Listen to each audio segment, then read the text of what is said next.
What's up? What's up? We're back with another What's Up Wednesday. It's your girl Carmen D and my dad T. Pastor Dumas, I'm so glad to be in your personal space. Thank y'all so much for having us. We're excited about this show today. We are super excited. We hope that you all have been having a wonderful week. And guess what? We're going to also say it early. Go ahead and tell you all happy early holiday that's coming up, 4th of July weekend. We're asking you all to have a wonderful, safe holiday weekend. And so now we are excited about this. So Carmen, we had a wonderful birthday celebration last week.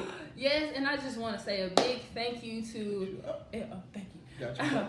I want to say a big thank you for all the birthday wishes for the team behind the camera. Thank you guys for putting it all together. It was a great surprise. Thank you for the wishes. Thank you for the gifts. Thank you for the love. Thank you for the support that you guys did, because you didn't have to do it, but you did. Okay.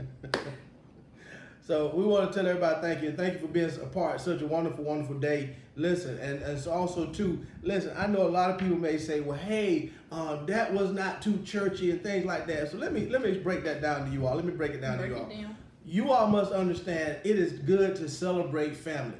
And let me tell y'all something. You must be not so to the point holy that you cannot enjoy your children's year. You cannot enjoy your family. So let me tell y'all something. If you don't have any laughing and dancing and celebrating your life, it's time for you to live this thing called life, because God gave it us. And so it's time for us to walk in abundance. And so I want to tell you all, even on this holiday weekend, that you all should enjoy each other's time and each other's company. Again, we ask you to practice your safe distancing, social distancing, and all those things.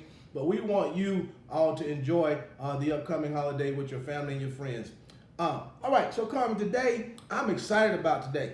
I'm so excited about today. You know, we touch a wide array of different topics. We talk about a lot of things, and we have covered a whole lot of things. And we talked about, you know, our kids graduating. We talked about them going off to college with Dr. Wootop from Howard University. So we've given them all those dynamics, but we do know that everybody may not go off to college. And so we want them to be prepared for the real world, get ready to go out and go to work. Yeah. But what does that look like? What does that look like, and how does that feel? And sometimes we don't know how. Right. We just don't know how. We assume we know how. And what may be dressy to me may not be dressy to you, may be dressy for us, or casual, may not be appropriate for a job interview. So today, we didn't want to leave these particular questions hanging, and we didn't want to leave those individuals who are ready to start working. Now listen, you don't have to be graduated from high school to start working. I started as early as 15 years old, worked in the summers earlier than that. And so we're preparing this as for those individuals who are ready to start working. And today, with us today, we have with us Miss Charlotte is going to be with us today. She is a human resource expert. She has been in the field for over 15 years, and so she knows the ins and outs and what employers are looking for and what they're not looking for. And so we're going to ask some questions, and we are asking her to be real, to tell us, no, you don't want to do that. So, and also, too, we're going to touch on this. I don't even want to talk about it. She's going to talk about it. We'll touch on it. But we want to let you all know, too, the importance of working and the importance of doing a good job. And your job does not start the moment that you clock in and clock out, but it is a part of you wherever you go. It's a reflection of you. And so we want you to have the right reflections when you get ready for this job and even when you start on the job, all right? So today, welcome, Sister Charlotte. Thank you. Welcome to What's Up Wednesday. Welcome to What's Up Wednesdays. I am welcome to being here at WESSUP. What is it? What's Up Wednesday? What's up? So, thank you. Thank you. We're so glad. We do know you're very busy. We know you're very busy, but thank you for taking the time out because what we have geared this show for is for our younger demographic audience to let them know that, hey, we are concerned about your future and we want them to find success in whatever area that is.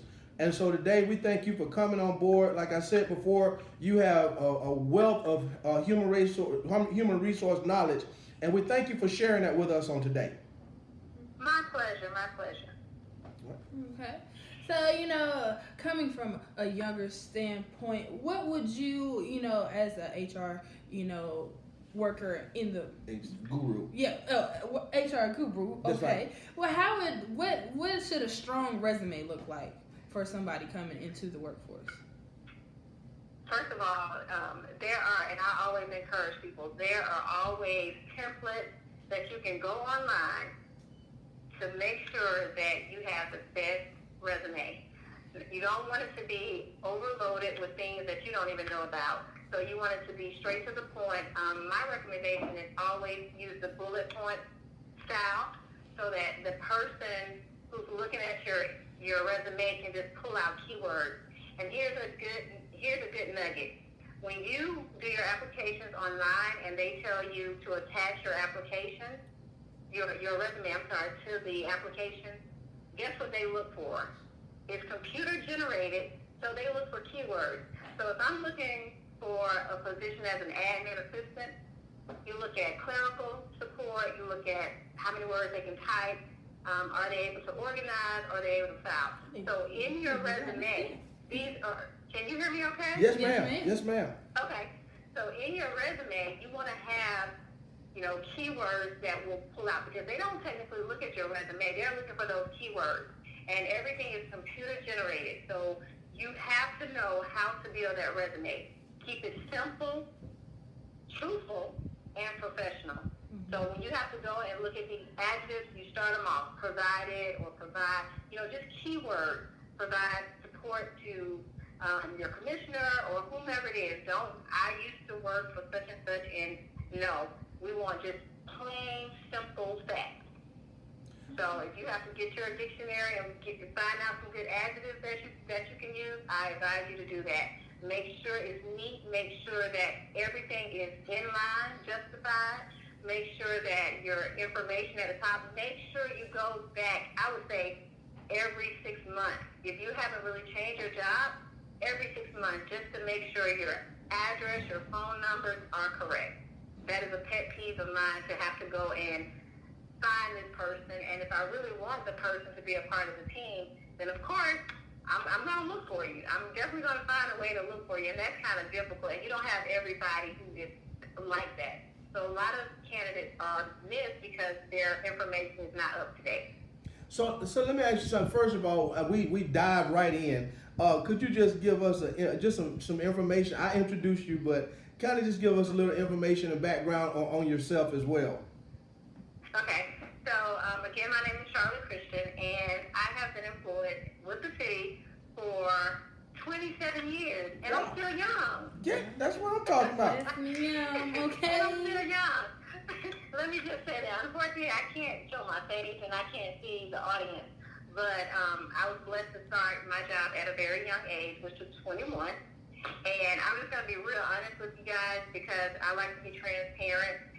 But first and foremost, let me just say, if you are 15 and above, right now your first priority, because we are on a religious line, is to what?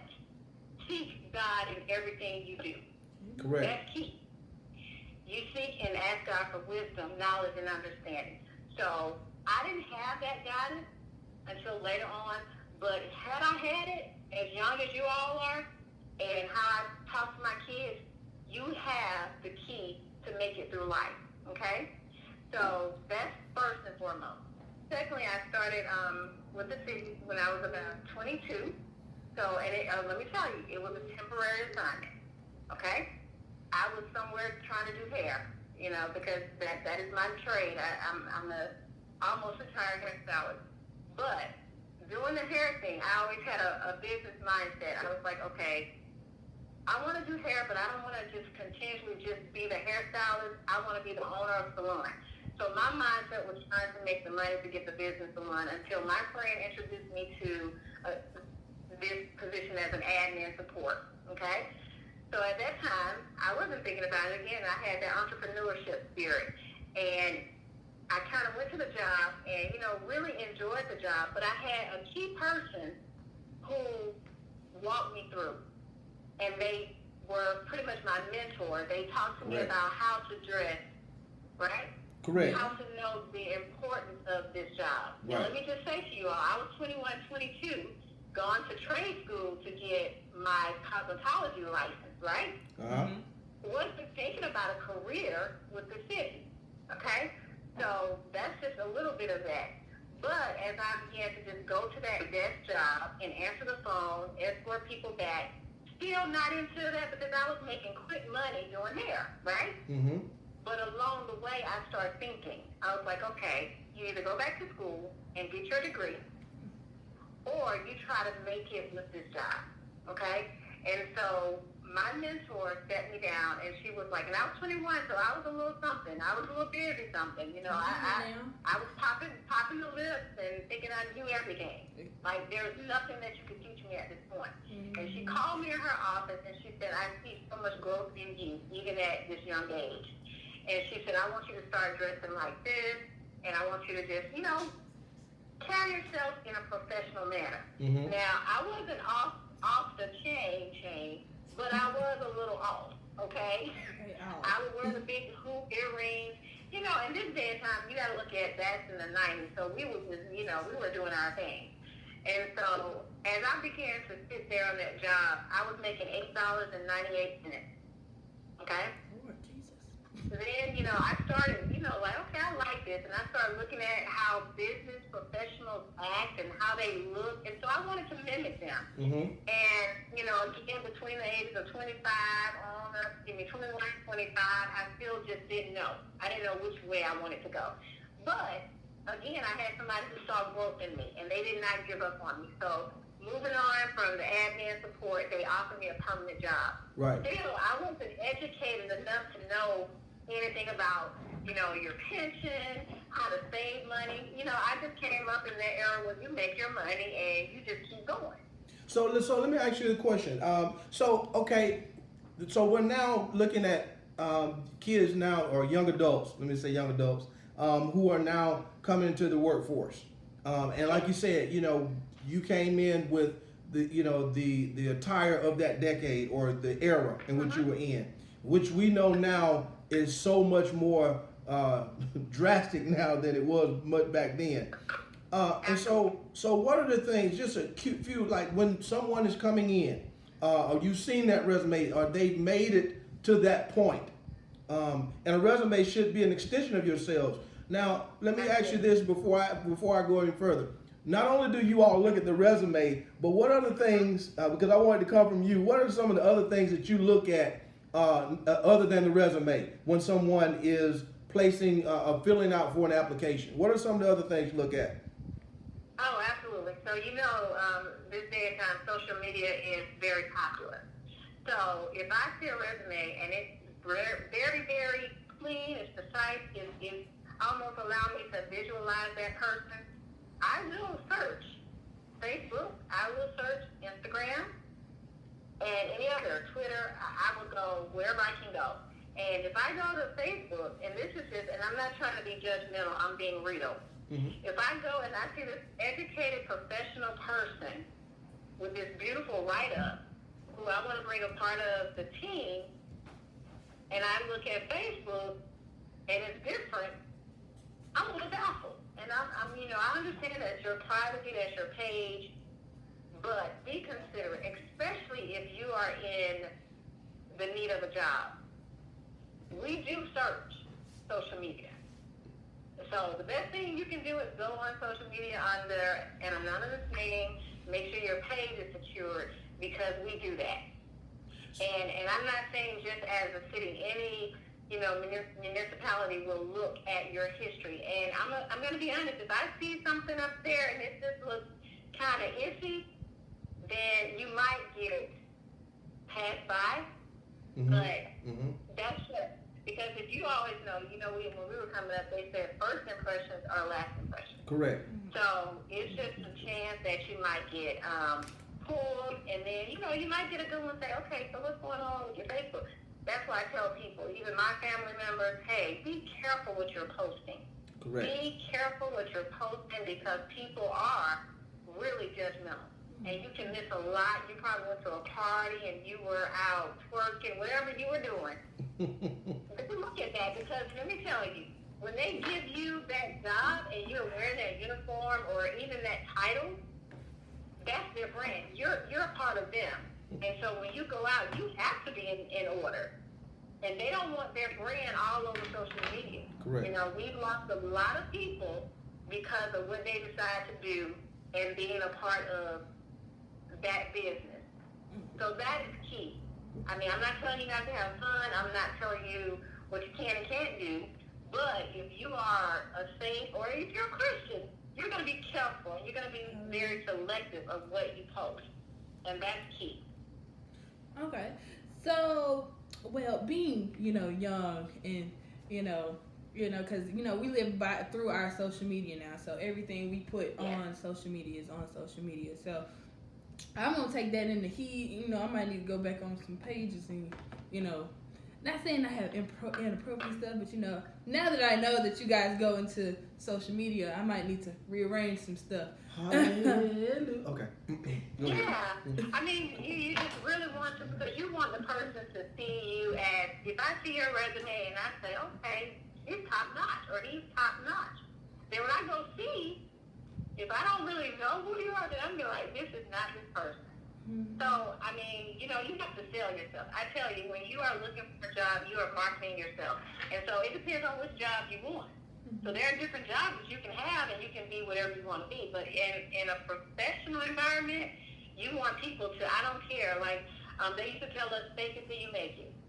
Mm-hmm. Fake it till you make it. That means dress for the job you want, not the job you have. Correct. If you want to be,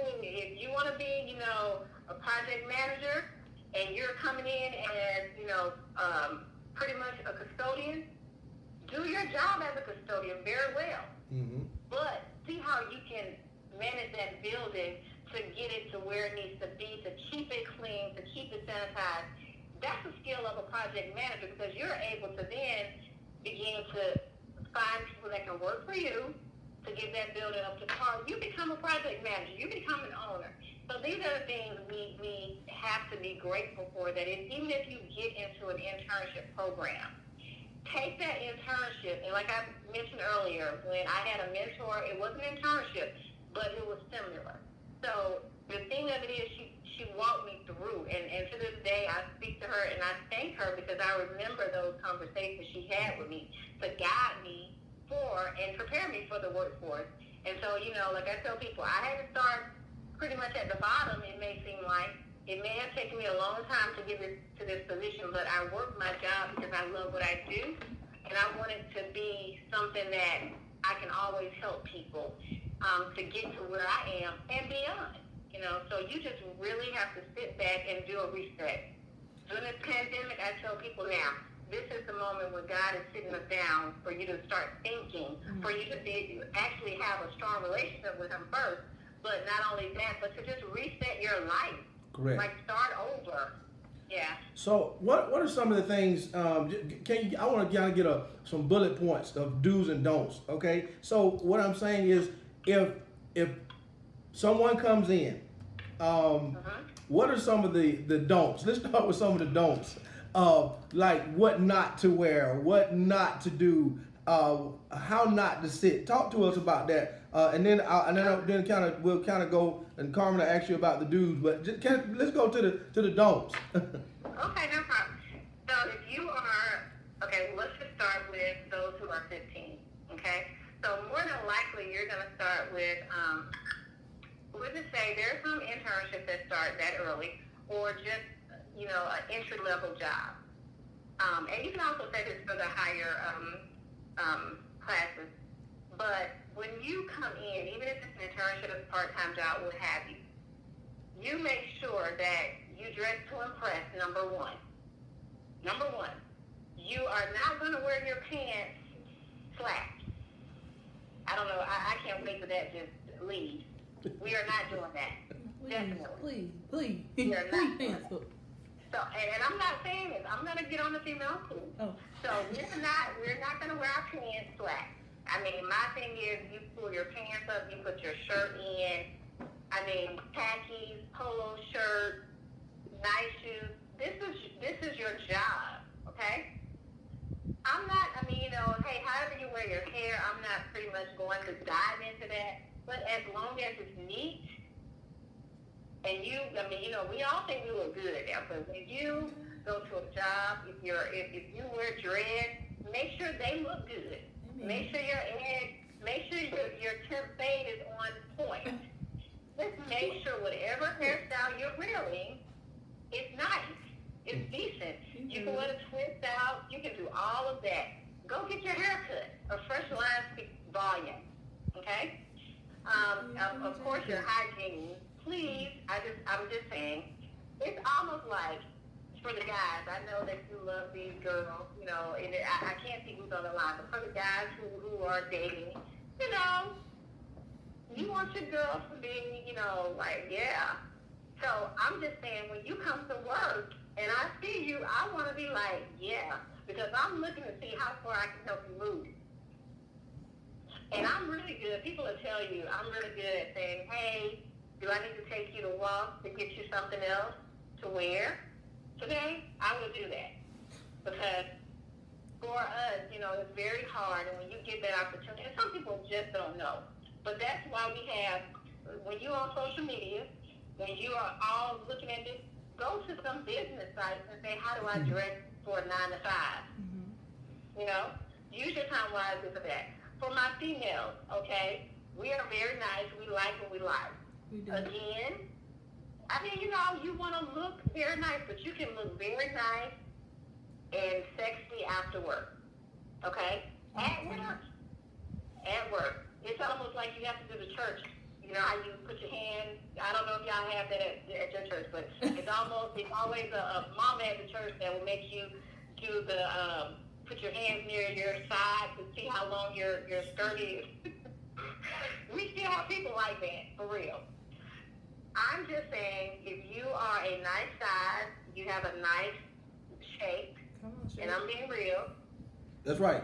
That's right. baby, they can see it with your clothes on, okay? They can see it with your clothes. They can see whatever they want to see with your clothes. You don't have to advertise.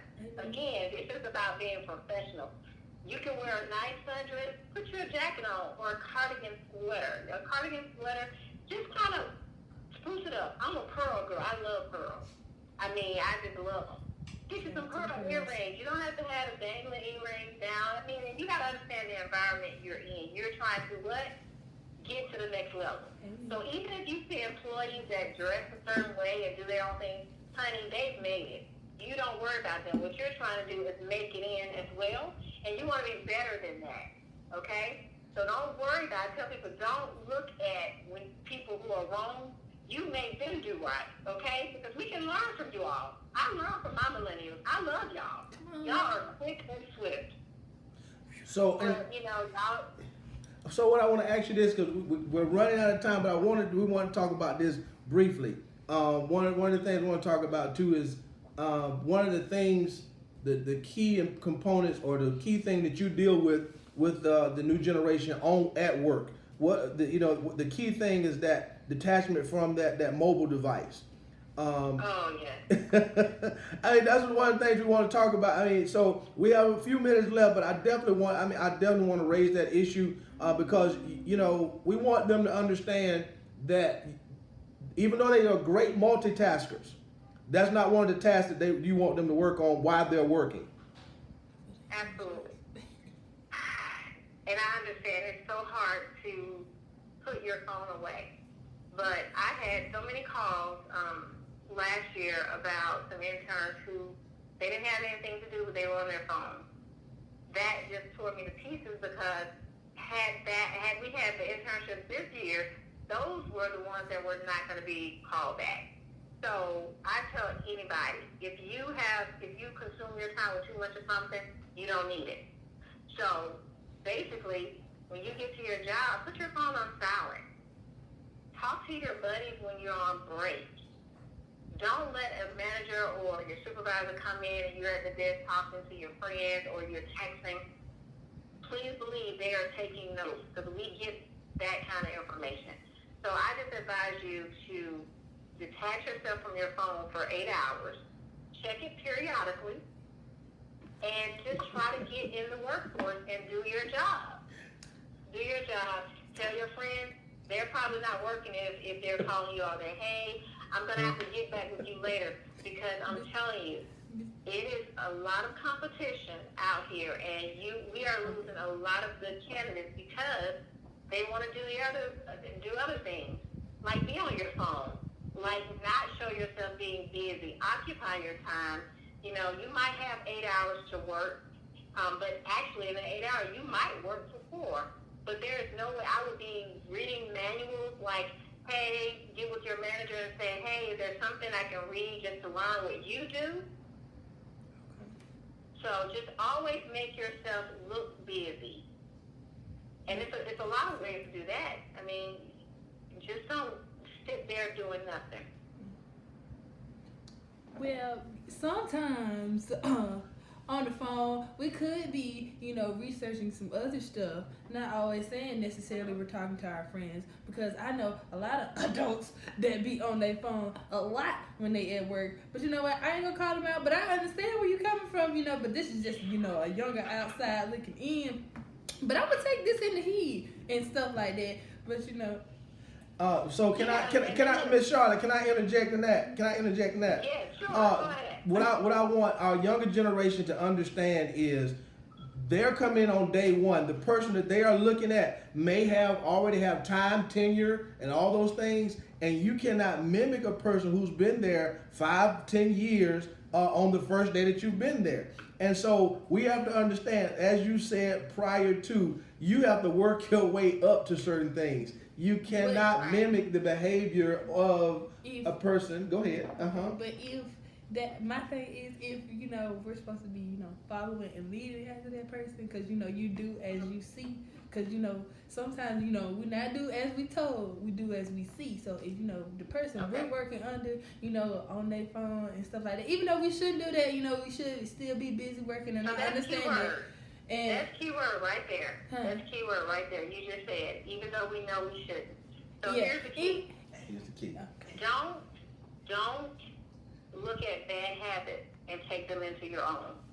If you know that that person is not doing right, you be better than that person. You know, like my parents raised me not to do this. Because again, you have some disgruntled people that just do anything, and they know you're going to follow them. And guess what? They're going to be employed, and you're not. Okay. You understand? So you have to always, and here's the thing. You're going to see that. You're going to see people that do that. But guess what? That's not the person that should lead you. You respect that person as you're side by side, but then you go and find someone who is doing right. And you, hey, can you show me how to do this?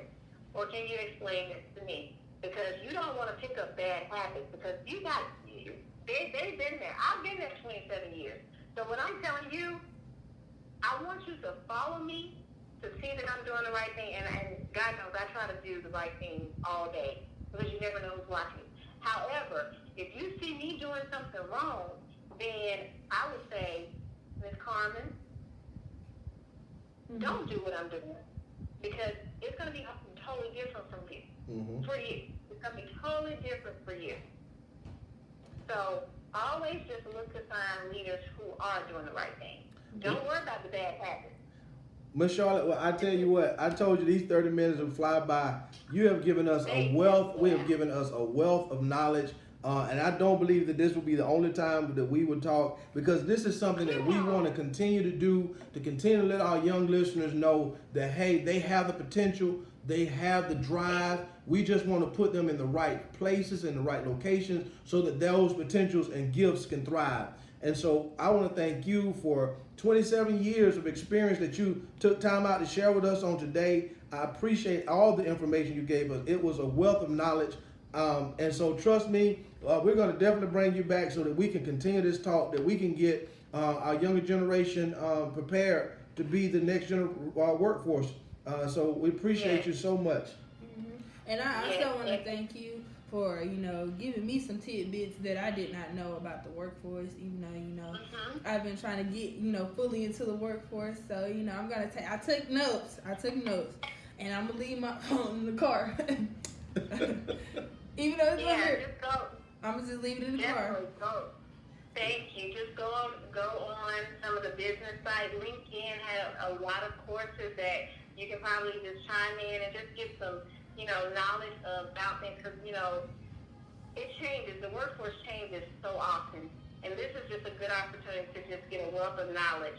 So I just really, you know, for all the young people that are online, please continue to pray, seek wisdom, pay your tithe and offering, even if you're doing some yard work, if you're not working, if you make some money to get your hair done, take 10% of it and give it to your ministry. Because that is, when you sow seeds, I tell people all the time, you will see the manifestation. So I will lift your ministry up, and I hope all of you all just be successful in everything. But hey, keep the Lord first, and you all will be great. All right. Well, thank you so much for joining us. Thank you. Thank you so much.